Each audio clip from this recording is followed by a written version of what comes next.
Hi, and welcome to the Class 2 video. In this video, we will be introducing you to the most traditional way to study critical thinking, which is by looking at arguments.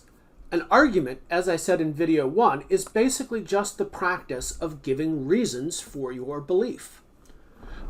In this video, we're going to be talking about the most basic components that make up an argument: statements, premises, conclusions, and inferences.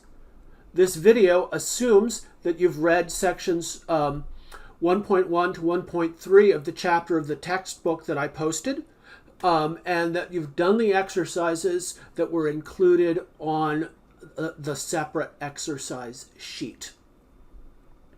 So argument is the central idea in the traditional philosophical approach to critical thinking, but in many ways it remains the foundation of critical thinking even as we move through the other methods and disciplines. This is because this is the one part of critical thinking that focuses exclusively on how we find the truth. Remember in the last class, we said that we were working with a broadly epistemological approach to critical thinking. Epistemic conceptions of critical thinking are those that focus on the kinds of thinking that lead to knowledge. And epistemology in general is just the study of knowledge, what it is and how we get it. In the traditional approach to critical thinking, we stay as close as we can to this original mission by focusing on arguments and giving evidence. But even as we move into looking at cognitive bias and social epistemology, the ideas of argument and inference as things that bring us closer to the truth will remain central. As I said before, this course covers three approaches to critical thinking. The traditional philosophical approach is what we're doing now. It looks at arguments, and the name for a common problem, as you'll see pretty soon, is a fallacy, which is just a bad argument that appears to be a good argument. In psychology, they focus more on unconscious mental processes, and the name for the common problem there is a cognitive bias. The third approach we are going to be looking at is called social epistemology, and it looks at things like networks and relationships, information flow, trust, testimony. This is still a new field, but the thing I'm going to say is most central that people should worry about in this new field as a problem is a failure of intellectual empathy. So even under these latter approaches, though, that is under psychology and social epistemology, the idea of arguments and evidence remains central. The cognitive biases that we study are things that distort evidence. And actually, a lot of the other processes that we will study, that we think of things as just revealing basic facts to us, like things like perception and memory, actually work a lot like inference. In social epistemology, we will be broadening the scope of the social from social processes to bring us to the truth, to include processes that create ignorance. And in general, we're going to be looking at how identity groups function, because identity groups are crucial for understanding the flow of knowledge. But even here, again, the idea is that we get at the truth through evidence. So all this to say, the things that we are looking at in this video on argument are going to be important going forward in every section of the course. So take good notes, pay attention. Now let's talk about argument and the traditional approach.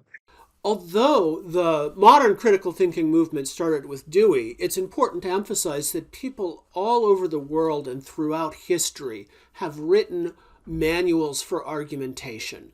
And the emphasis in all of this literature is on arguments that are given in language rather than unconscious processing of information, which is what modern psychology talks about. So here are three very old examples of argument manuals for how to argue, and they perfectly fit the critical thinking tradition as it exists in its modern form.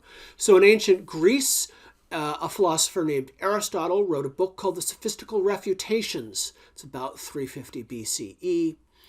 In ancient India, the Nyaya Sutra was composed sometime between 600 BCE and 200 CE. It's always much harder to date ancient Indian philosophy than ancient Greek philosophy.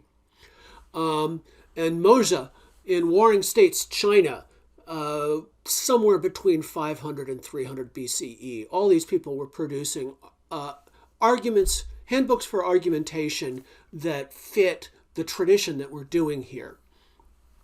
Okay, so this is fundamentally about arguments given in language. So we need to start by understanding a basic element of language. And that element is the statement.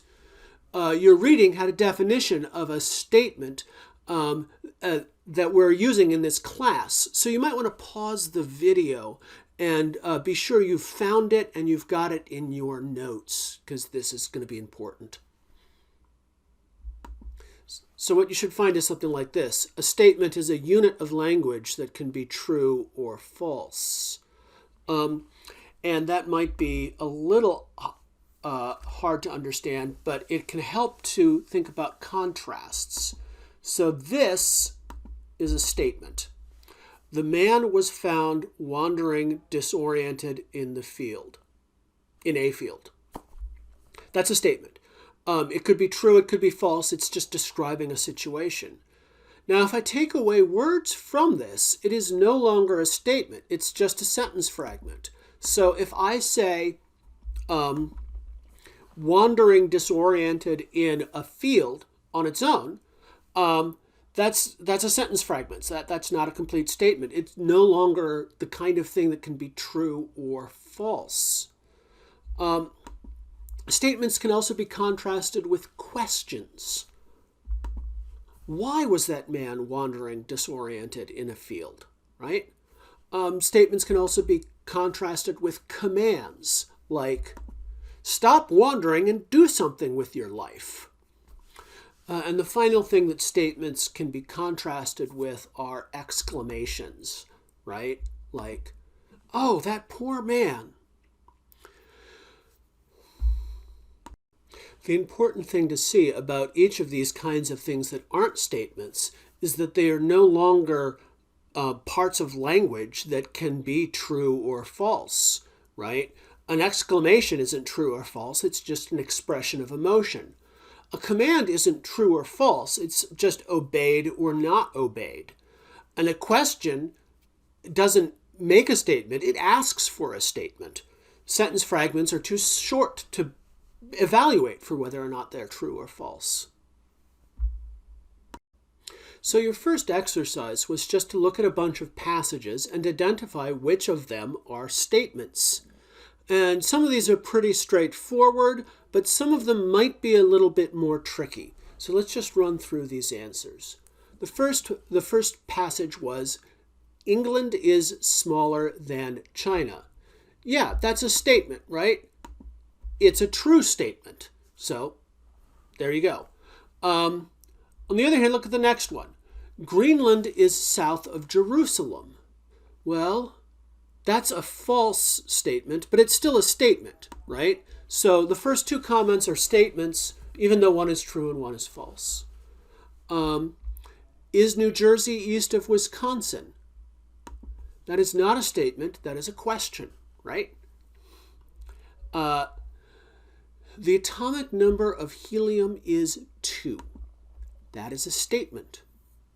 Now look at the next one. The atomic number of helium is pi. This is also a statement. It's kind of a silly statement. If you remember your high school chemistry class, atomic numbers can only be whole numbers. And so an atomic number just can't be pi. But still, this is a statement.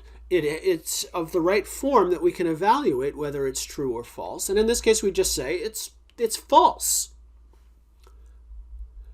The next three things go together. I hate overcooked noodles. Blah. Overcooked noodles. Overcooked noodles are disgusting. Actually, the first and last one of these are statements, and the middle one is not. It's an exclamation. Now, it's funny because all three of these kind of do roughly the same thing. Like, you might utter any one of these in the same a context, and it would have the same effect on people. But only the first one and the last one have the form of a statement. Blah, overcooked noodles has the form of an exclamation, right? Yeah. So the other thing you might think here is that some of these might be labeled opinions, right? So if I said overcooked noodles are disgusting, you might say, that's just your opinion. But as the video by John Corvino emphasized, and you should have watched that earlier, or you will be watching it later after this, the fact-opinion distinction isn't actually important for what we are doing in a critical thinking class. Both facts and opinions amount to statements, and statements can either be supported by evidence or not. So let's keep going. Take your time. That's not a statement, that's a command. So rather than being true or false, you just either do it or you don't. This is the last question. That is a statement. It's not a question. So here's something I think is really interesting. ChatGPT appears to recognize statements. At the very least, if you give it this homework assignment as input, it gives you the correct output. And this is true even though ChatGPT doesn't really understand the truth. I mean, you can tell just from the amount of falsehoods in its output and the irregularity of it. This is not a machine that can identify truth. Nevertheless, it can identify statements. Let's take a look at this. Okay, so I fed this homework assignment to ChatGPT, and this is what it gave me. First of all, it began by giving me a definition of a statement, which I didn't ask for, but this is something that ChatGPT does all the time. No matter what, it likes to tell you definitions of things. I think this might be because they're programming it to answer Google, search questions. So this kind of definition doing is important. In any case, it gives basically the correct answer. It says a statement is a declarative sentence that can be either true or false, but not both. I don't include that but not both clause because that actually gets into weird philosophical territory. But now it's taking a look at the problems. So England is smaller than China. Yes, this is a statement. It makes a factual claim. See, it gave an answer. And it kind of correctly explained it. Is New Jersey east of Wisconsin? It is a question, as indicated by the presence of the question mark. So it's getting these right. Only with number 5 does it bother to point out that the statement is false. I don't know why it did that. The trio of comments about overcooked noodles it gets right. So it recognizes 6 as a statement and 8 as a statement. And it calls both 6 and 8 personal opinions, but that's fine. It recognizes that opinions are statements. And it recognizes that 7 is an exclamation. So it can do this. Of course, I don't want you to to have this machine do your homework for you because you need to be able to think for yourself. This might be alarmist of me, but I'm kind of worried that we're going to start letting the machines think for us, and they're not actually going to think the way we want to be thinking. That's pretty broad. It's kind of gloomy, and also maybe I'm overreacting. But please don't have ChatGPT do your homework, because you need to think for yourself. You can't let a machine think for you. So I'm going to emphasize again that statements are the main category of thing that we're going to be talking about are statements. And the statements will include both what sometimes gets called fact and sometimes gets called opinion. So on the page for this class, there's a link to a video by John Corvino that goes into more detail about this. And I encourage you to check that out. Okay, so statements get put together to make arguments. An argument is the fundamental thing that we're really talking about when we take this approach to critical thinking, the classical approach. An argument is a connected series of statements designed to convince an audience of another statement, right? So you can do lots of things with statements, but one of the things you can do is string them together so that some of them provide evidence for others. The statement you are trying to prove is the conclusion. The statement that shows that act as evidence are called the premises. So let me give you an example. Monica is playing a game of Clue. The bit in the italics here sets our context. Remember, Clue is an old board game where you play a detective, right? So this is an example of an argument. It's an example, actually, of argument by process of elimination. And if you played Clue before, you know that actually the whole thing, all the reasoning in that game is actually a process of elimination. It's a basic, fundamental form of human reasoning. So Monica reasons the possible murder weapons are the knife, the candlestick, the revolver, the rope, the lead pipe, and the wrench. The murder weapon was not the knife. The murder weapon also was not the revolver, the rope, the lead pipe, or the wrench. Therefore, the murder weapon was the candlestick. So this is a kind of reasoning that we call argument. And actually, Monica could be thinking this to herself. This could be a matter of internal reasoning, or she could be speaking aloud to another player. Maybe they're working together as a team. So the most basic thing you're going to be doing in the upcoming exercises is identifying arguments and identifying their premises and their conclusions. So just a quick note about format. When I present passages, they're going to look like that Clue passage. They're going to have a bit of italics at the beginning that give you some context. And the reason for this is that meaning always changes with regard to context. So this is a diagram from the textbook. It shows one statement. The Earth is 4.5 billion years old. And then it presents it in two different contexts. The contexts are given in italics. So for the first one, Susan is arguing with a young Earth creationist, and she makes this assertion. That's going to have one kind of meaning. In particular, she's going to be using this as evidence for other things or that sort of thing. On the other hand, if you put that same statement in a college-level geology textbook, it's no longer going to be part of an argument. It's going to be something that you just take on authority.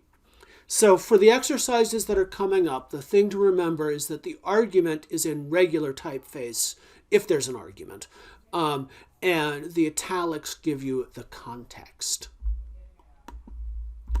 So how do you tell an argument? Well, what you want to do is you want to look and see if some statements support others. The fundamental idea of an argument is that things are being used as evidence for other things. So that's what you want to look for. Sometimes, though, there are hints. We call these premise and conclusion indicators. Sometimes indicator words, or sometimes they're longer phrases. But these are things we do in language to tell our audience that we are about to give an argument, either a premise or a conclusion. But we don't always use them when we're giving arguments. Sometimes we forget to flag things with argument indicators. Other times, and this is more insidious, people will use premise and conclusion indicators when there actually isn't an argument there. They're trying to fool you. So the main thing you really want to look for is whether or not some statements support others, and then use the indicator words as a hint for that. All right, so what's an indicator word? Well, the most standard premise indicator word is because. When people say because, that's a way of announcing that what comes next is the premise of an argument. And there are other words that are similar that are basically synonyms. So you might say as, or for, or since, given that, for the reason that. These are all synonyms for because, and as such, they are premise indicators. The standard conclusion indicator word is therefore. So basically, your two most standard words in English for dealing with arguments are because and therefore. But there are a slew of other indicators in English that can be used that are basically synonyms for therefore. Thus, hence, so, consequently, it follows that, in conclusion, as a result, etc., etc., etc., right? So you want to look, when you're identifying arguments, for premise and conclusion indicator words. And this tells you both that there is an argument there and that which part of the argument is the premise and which is the conclusion. Let's go back and look at the clue example. It's got this conclusion indicator word in it, therefore, right?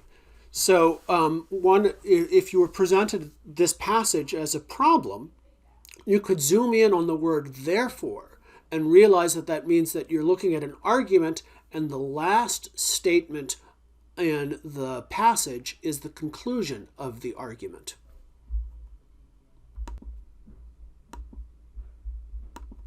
So when you are doing your exercises, one of the main things you have to do is put arguments in what we call standard form. And all that means is that you list the premises on separate lines, P1, P2, P3 for your premises. In this little schema here, there are 3, but you can have any number of premises. And then you draw a line, and then you write the conclusion.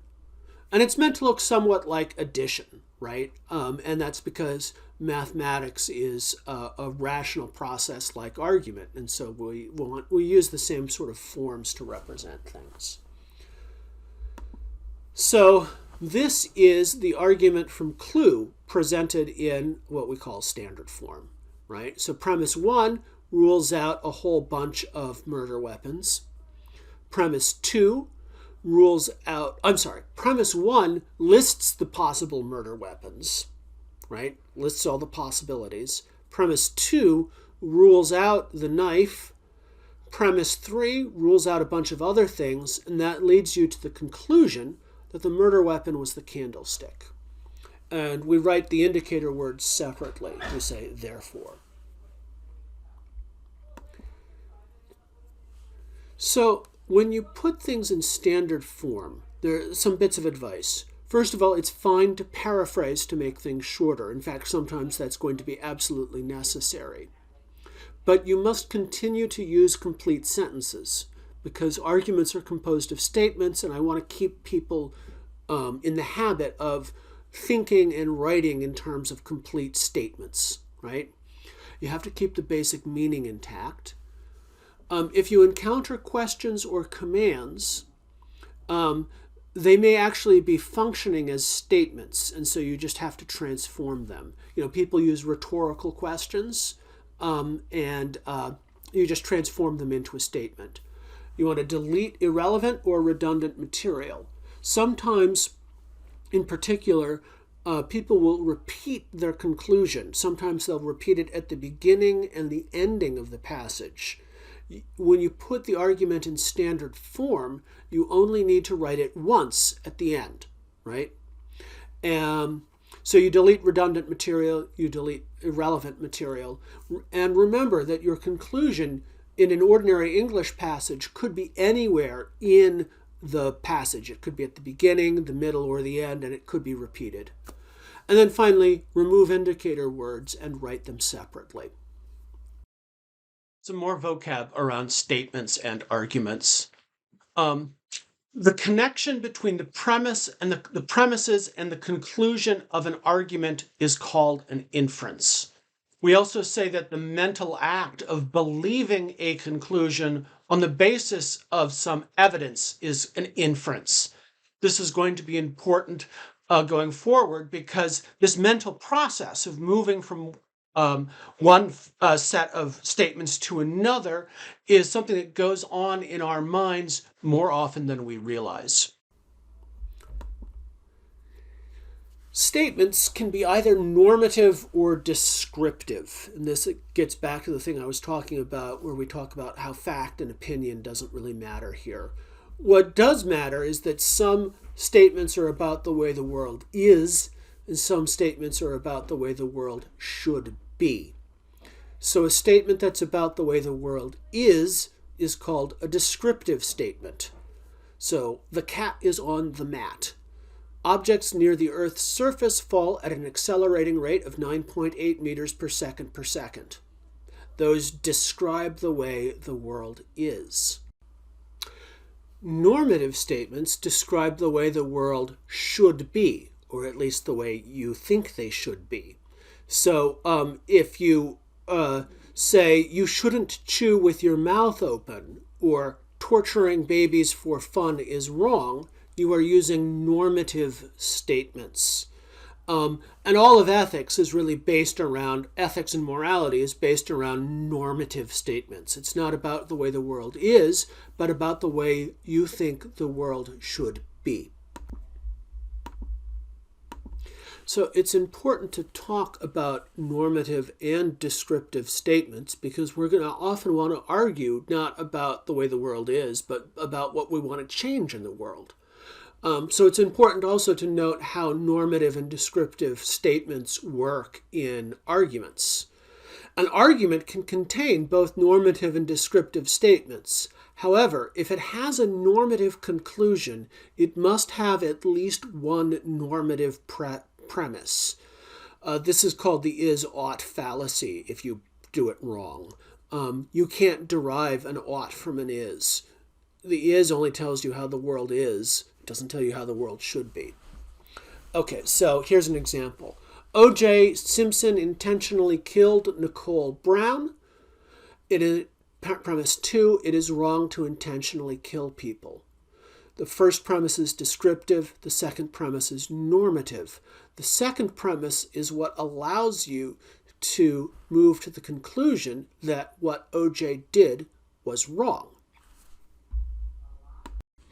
Okay, the next set of homework problems asked you to look at passages with arguments in them and to rewrite those passages in standard form, writing out the conclusions and premises separately and also listing the indicator words. So let's take a look at those problems.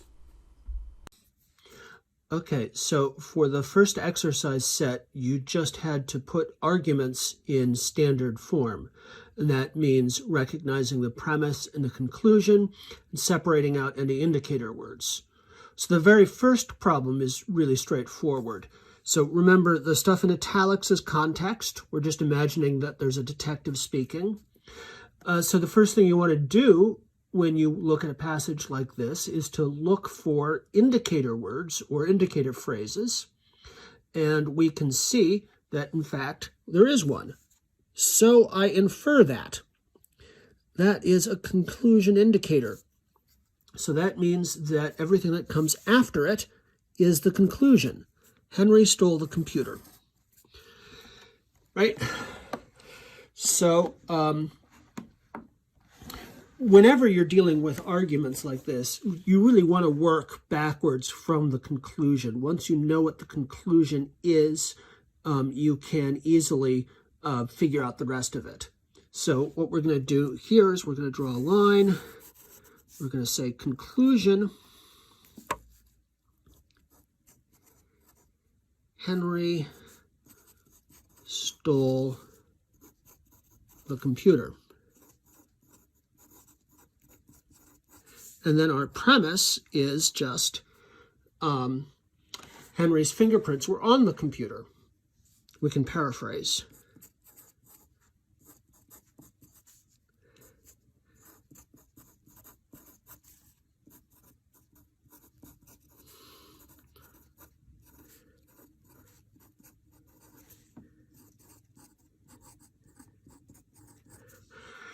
And then we just write our indicator word separately.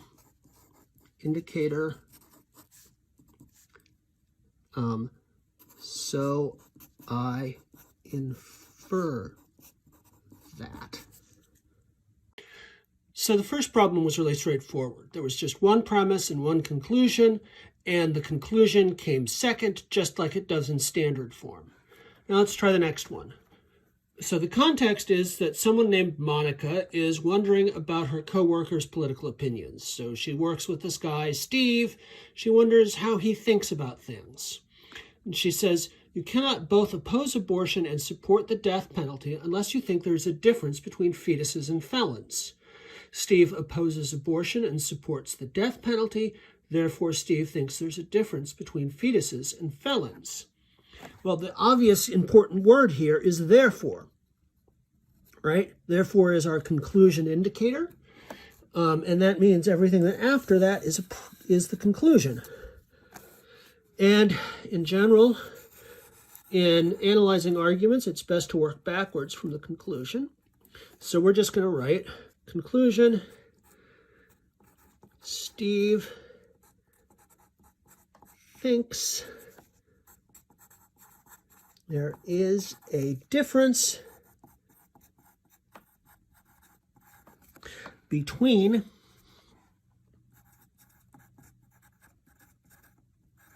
fetuses and felons.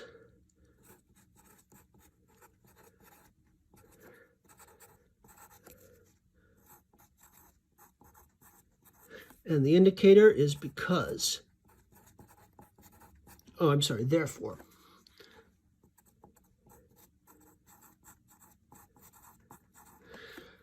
So we've got two premises. They're both kind of wordy, and it's hard to figure out how to cut them, make them shorter. So we'll just write them all out. P1, you cannot oppose abortion and support the death penalty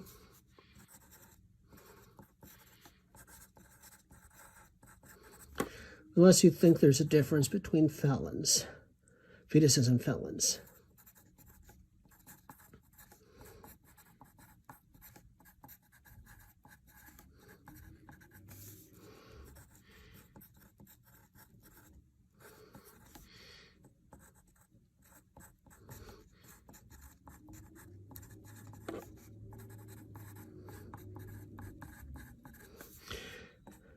P2, Steve opposes abortion and supports the death penalty.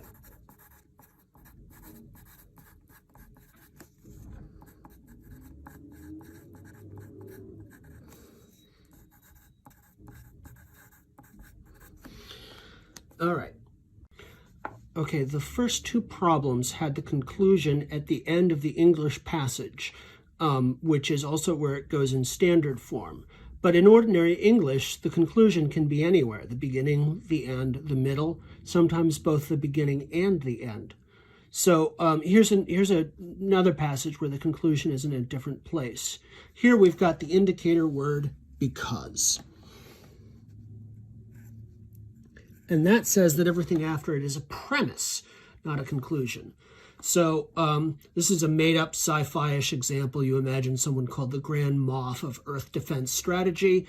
And he notes that when people from one planet invade another, they're killed by local diseases because, and then there are two examples that are silly and made up. So we know that these two examples are the premises, and the first sentence actually is the conclusion.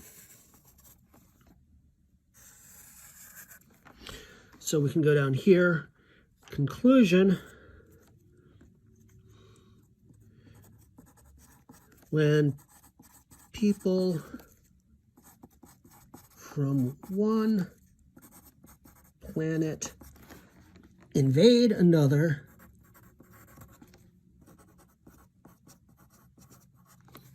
they are killed by local diseases.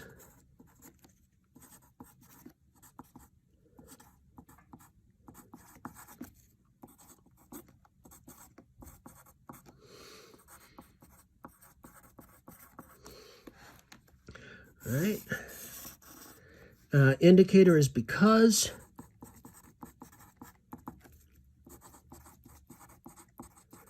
Then we've got two examples for premises, P1, P2. When Hitler invaded the moon, when Mars invaded Earth is P1.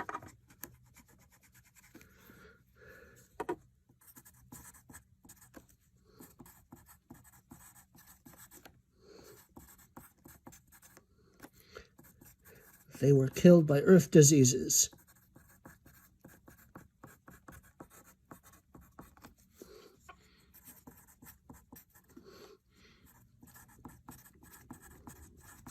And P2, when Hitler invaded the moon.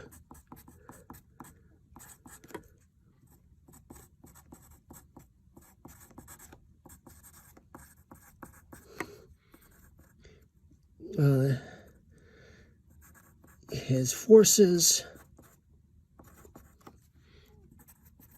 were killed by moon diseases.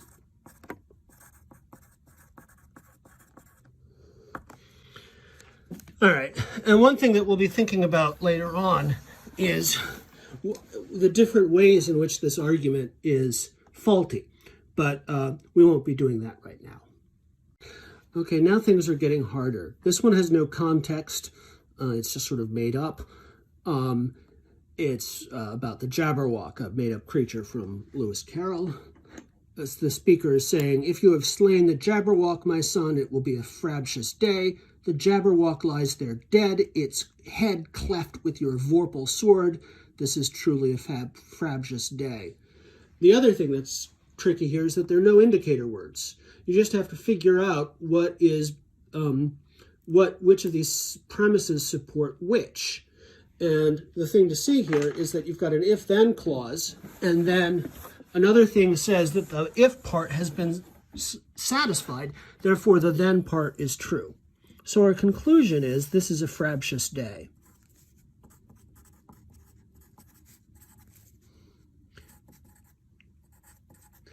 And what does frabjous mean? You just have to get used to putting made-up things in a black box and not worrying about it. That's part of content neutrality. No indicators. P1, if you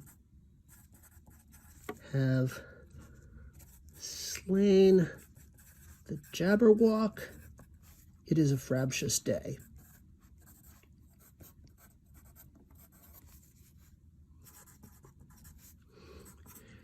You have slain the Jabberwock.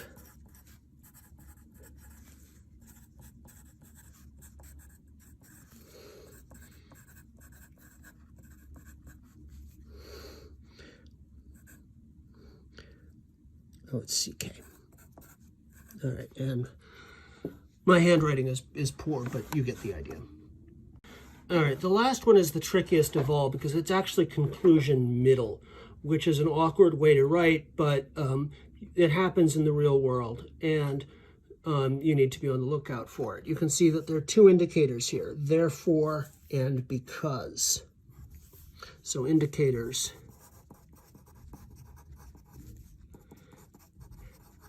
Therefore, because.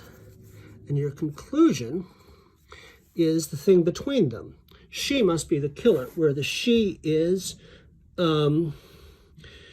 Miss Scarlet.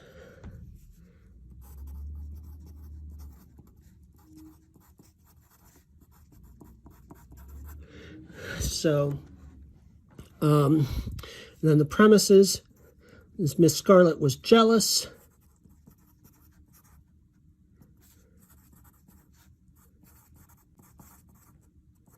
And Miss Scarlet was the only one with a motive.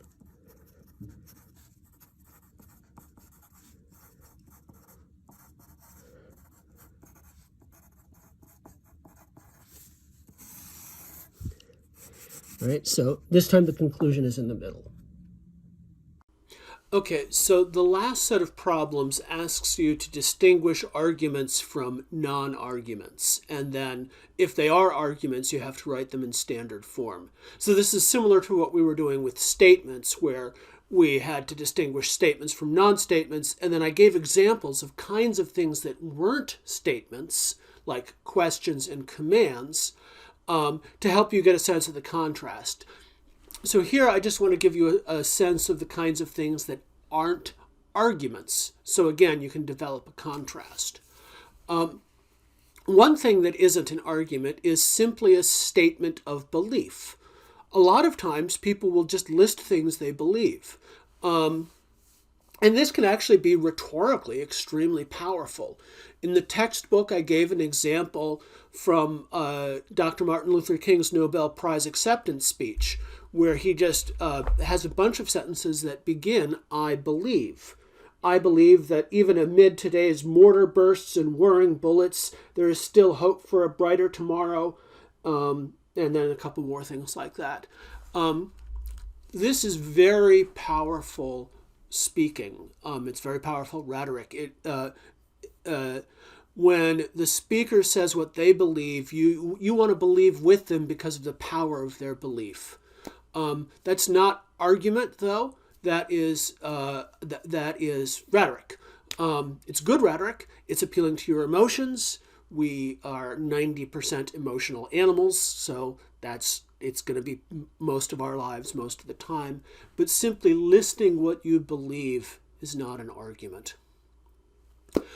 Another thing you can do is organize statements around a topic, but they're not designed to be like one thing supporting another.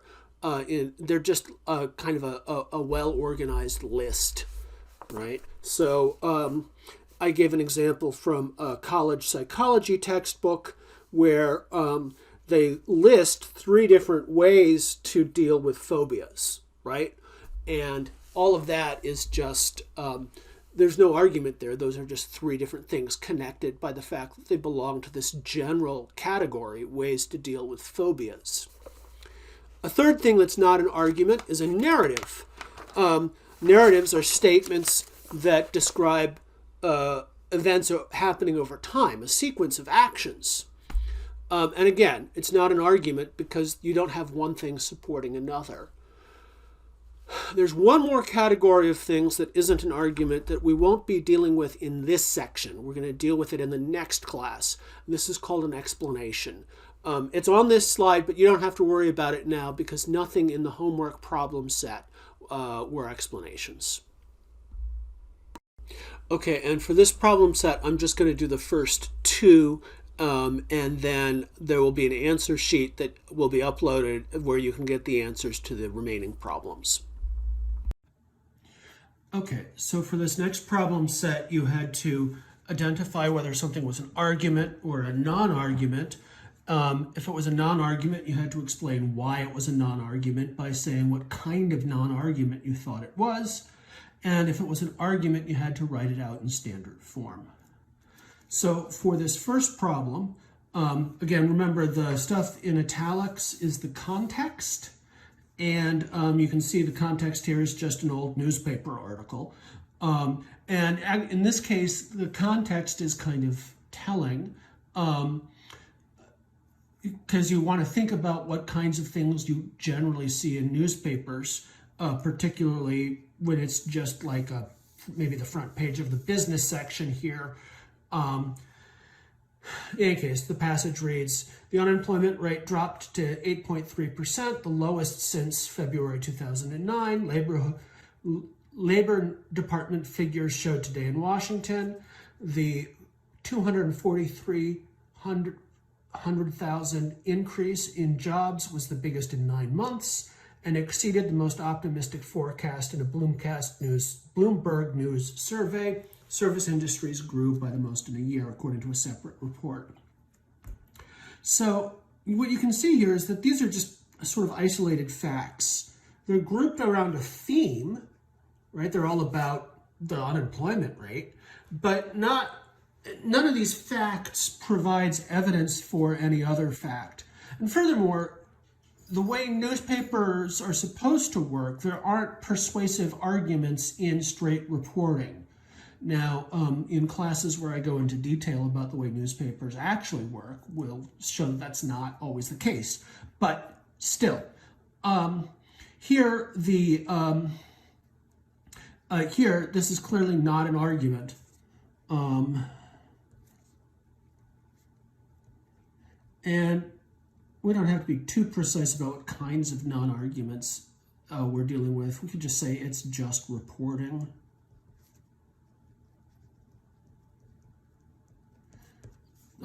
You could also say that it's a collection of facts organized around a theme, something like that.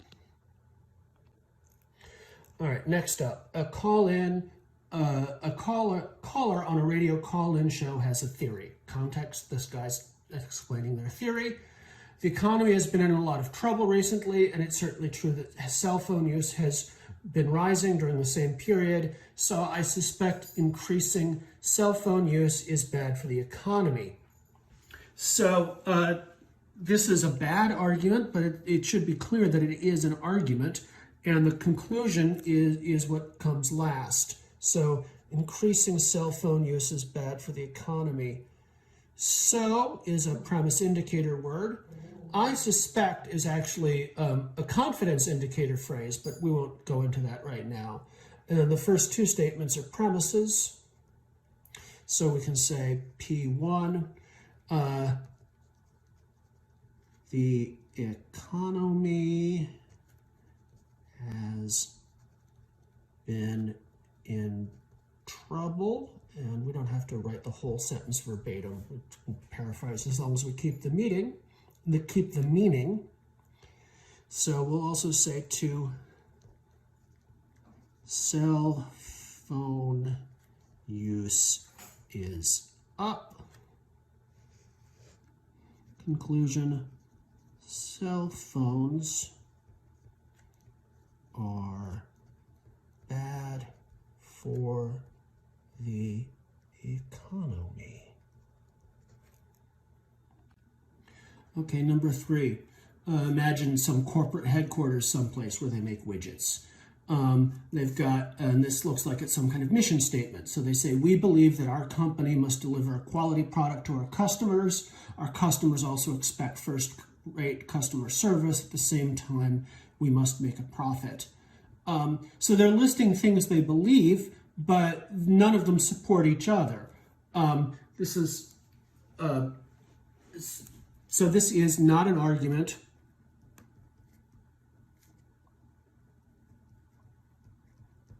Simple statement of belief.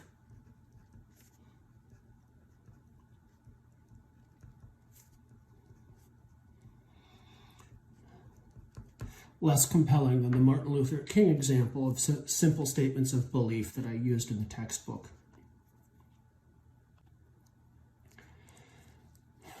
Okay, so here's one that sometimes throws students off. And part of it is because there aren't any indicator phrases in here. So two people are sitting at breakfast, and one says to the other, you should leave now, it's almost 3 a.m. or 9 a.m. and it takes 3 hours to get there. There are no indicator words here, but if you think about it, what Jill is trying to do here is convince Jack that he should leave. this is what she wants him to do, and these are the two premises. These are the two reasons he should do it. It's almost 9. It takes 3 hours to get there. Maybe it's 6 now. So P1, it's almost 9. P2, it takes 3 hours to get there.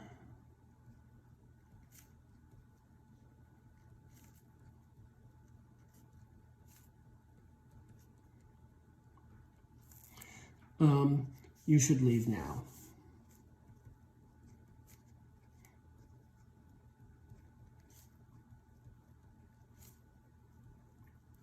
Notice that this conclusion is a normative statement. It's about what should be.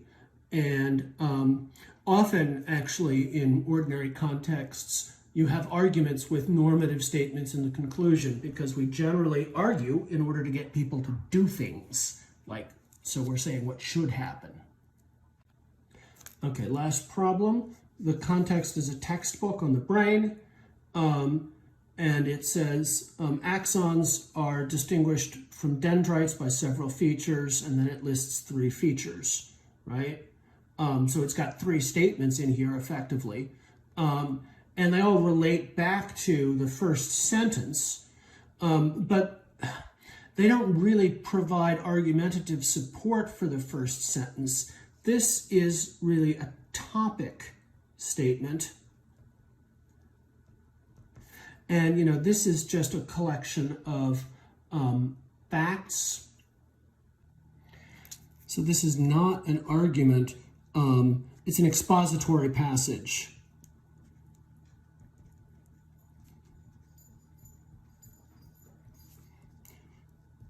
Not an argument.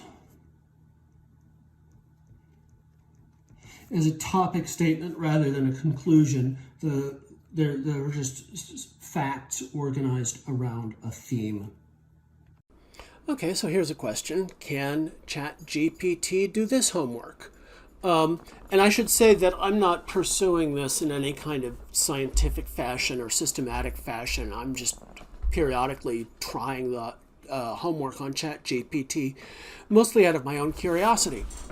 And, I suppose I shouldn't be surprised that it gets a lot of these problems right. Critical thinking textbooks were a part of its training set. So it's sort of like the way that it does well on the law school exams. Law school exams were also part of its training set. So one thing I did is I tried giving it the same passage, but moving the conclusion around to different parts of the passage to see if it could recognize that the conclusion had moved. So the first thing I did was I gave it this problem. I think it might actually be in the question bank for the first test. So Cindy is predicting her spring break will go well. She thinks to herself, if the car breaks down on the way to Florida, that would ruin our vacation. But the car isn't going to break down, therefore our vacation will not be ruined. And I ask it to identify the conclusion. And actually the first answer it gives is kind of interesting. Cindy's conclusion in the passage is that their vacation will not be ruined because she believes the car won't break down on the way to Florida. It actually makes a common mistake here I see with students' answers as well. So before I investigate that further, I ask what the premises are, and it lists the premises correctly. And then I said, can you write the conclusion without including any premises? And then it says, Cindy's conclusion is that their vacation will not be ruined. And notice that it gets the pronouns right. It can switch from our vacation to their vacation. That may not be amazing to you, but it's I didn't think computers would be able to do that, and now they can. So, in any case, one common mistake I see on these kinds of problems is that people include the include the premises in the conclusion. And that's a mistake. And when prompted, it was able to correct that mistake.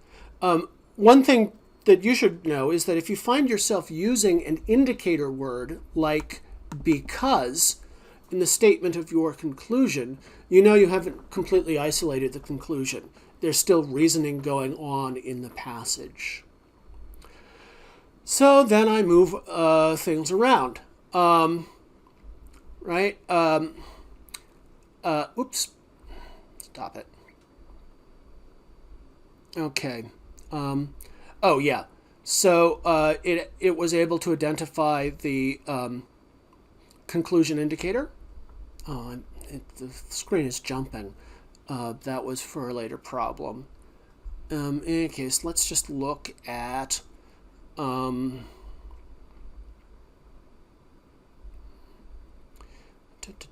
is it? Oh. Well, I gave it different versions of the problem. It's not showing up here, but yeah, you can take my word for it. No matter where I moved the conclusion in the passage, it was able to track that conclusion. Okay, I'm just going to show you how ChatGPT did with the last set of problems. So this is the one where you have to identify whether something is an argument or not, and then if it was an argument, put it in standard form. So the first one was just from the newspaper, and ChatGPT recognizes that it's not an argument. It says this is not an argument, it's a collection of statements reporting facts and statistics. And then at the end, the statements do not provide reasons or evidence for a particular claim, so it's not an argument. It gives a correct answer. ChatGPT talks like this, right? It's extra wordy and kind of clear, like it definitely doesn't want to be misunderstood. So you can kind of recognize its output, but in any case, it got that one right. Also, it recognized that 2 and 4 were arguments. And 4 was one I said sometimes throws people off because it doesn't have any indicator words in it, but it was fine with that. And actually doesn't look like I plugged in question 5, but you get the idea. ChatGPT can't answer these questions. I'm going to repeat my standard exhortation not to let machines do your thinking for you. But I find this interesting, and maybe at some point during the semester we'll have a chance to talk about what it means. Okay, so those are the homework answers. I just want to introduce a couple more pieces of vocabulary. One of which was not in the reading, but will be important for us going forward. So you should know it. It's on the review sheet. You should use that review sheet to study for the test. You can keep notes on it. So in any case, one of the ways I've been distinguishing the traditions in studying critical thinking is by what they think the real problem is, or the big problem. And so for the tradition we're looking at now, the issue is fallacies. So a fallacy is an argument that appears to be good. In parentheses here, I have valid or strong, sound or cogent. Those are terms that we use to evaluate argument. They have technical meanings. We'll talk about them in the argument unit. In any case, a fallacy is an argument that appears to be good but is not. It's a common mistake in reasoning. So here's a simple example. Hasty generalization. A fallacy that is committed when one moves too quickly from a premise about a few individuals to a conclusion about a large group. And so that's an easy thing. You can see how people make that mistake all the time, and you can see why it's a fallacy. You can see why it's a mistake in reasoning. So that should be pretty straightforward. Okay, one item that I did not include in the textbook, I'm just introducing now because I think it's going to be useful, especially when we get to the social epistemology section, but also in the cognitive bias section. This is the idea of a web of belief. This metaphor was made famous by the philosopher W.V.O. Quine. But the idea here is that we can think of our beliefs as forming a web, kind of like a spider web, right? And the connections between those beliefs are like inferences, right? But